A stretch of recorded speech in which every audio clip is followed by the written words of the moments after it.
Let's do a reality check on some of these low-cost countries and the U.S. That's right. Well, here's the tough truth. The median retirement savings for Americans aged 55 to 64 is $185,000. The average retiree spends about $5,000 a month in the U.S. That's in the U.S., yeah. Yeah, but that math is not mathing, you guys. Yeah, that math doesn't work. Now, using the 4% rule, which you might have heard of, 185,000, well, that works out to about $700 a month, give or take. That's very little. That's true. And frankly, that doesn't even cover our property taxes here. No, it doesn't. And whose does it cover? But abroad, that same $700 a month could cover rent, and in some cases, even some groceries on top of it.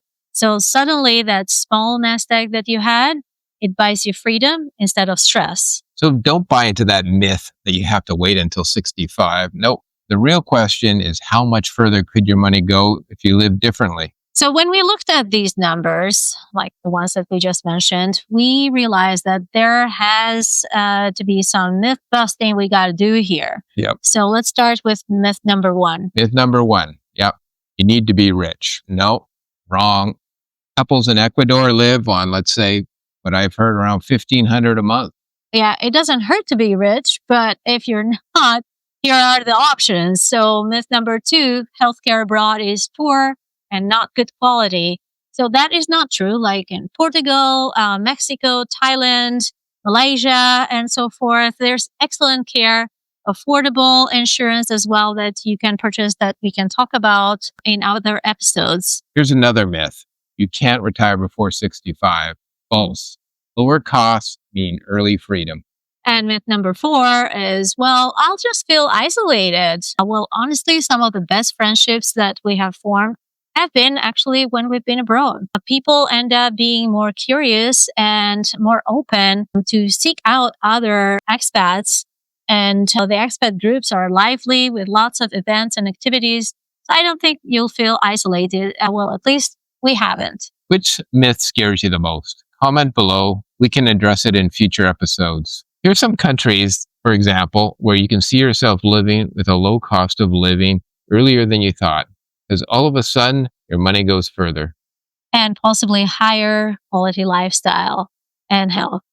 So let's just mention some snapshots of different countries. So I'll start with Ecuador. It has walkable cities, spending about $400 to $600 in rent, and about $1,100 in just your whole lifestyle. Here's another one. How about Colombia, Medellin? Eternal spring weather, vibrant culture, and about $1,000 a month. How does that sound? That sounds great to me, actually. But I do have a heart for Thailand. Oh, Thailand. Yeah. Maybe more. So Chiang Mai in Thailand, slower pace of living, amazing food, and about $1,200 a month, your whole lifestyle monthly. Anything beats that? How about Portugal, the ultimate hub? $30 to $50 flights across Europe. Your backyard is the whole continent. Yeah, and this is just briefly speaking, just snapshots of these countries. And we'll cover more about each of them and a whole lot more in our list in the upcoming episodes. We will cover the cost of living in each country, comparing that with the US. We'll talk about visas, healthcare options, the quality of that, the daily lifestyle, what you can fill up your day with and enrich it. So do hit that subscribe button now because you do not want to miss our next episodes. All right. Should we bring this home to our friends? Yeah, definitely. So here's your homework. Calculate that retirement number. If you don't know how to do it just yet, we will talk about it in detail in upcoming episodes. So stick around.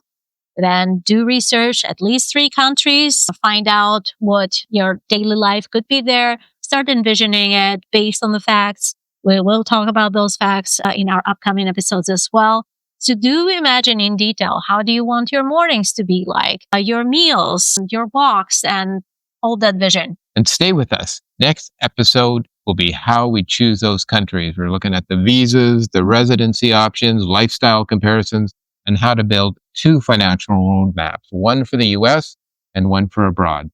So guys, if this helped you, hit like and subscribe. Do leave a comment below how it helped you.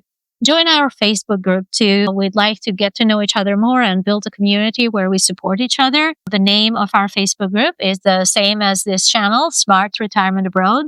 It is a safe and curious community of people just like you. So don't wait till someday, because someday is not penciled in on the calendar.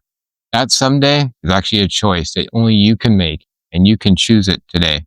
Yeah, today is the day. So don't waste your go, more energetic years. You only got one shot at this life. So let's make it count together. So if this episode helped you, subscribe and share it. Retirement planning starts by knowing your numbers, your savings, your spending, and building a real budget, either here for the US or for abroad. We can build both together and compare what's the best for you. And we will do together all this in our upcoming next episodes. And we'll help you visualize two versions: retirement in the US and retirement abroad, in a low-cost country where your money stretches further and buys you more freedom. Yeah, freedom is what everybody seeks. So on our channel, you will also find videos that bust the fears about retiring abroad and myths. And there's also lots of tips on travel hacking, finances on the road, keeping ties with family, how to communicate, what to use for communications, all the logistics that come with this. So keep going, click on the next video now, and let's start building the retirement lifestyle you've actually wanted. And thank you for spending your time with us. We're very honored you're here with us. I am Ella. And I'm Kevin. And this is Smart Retirement Abroad.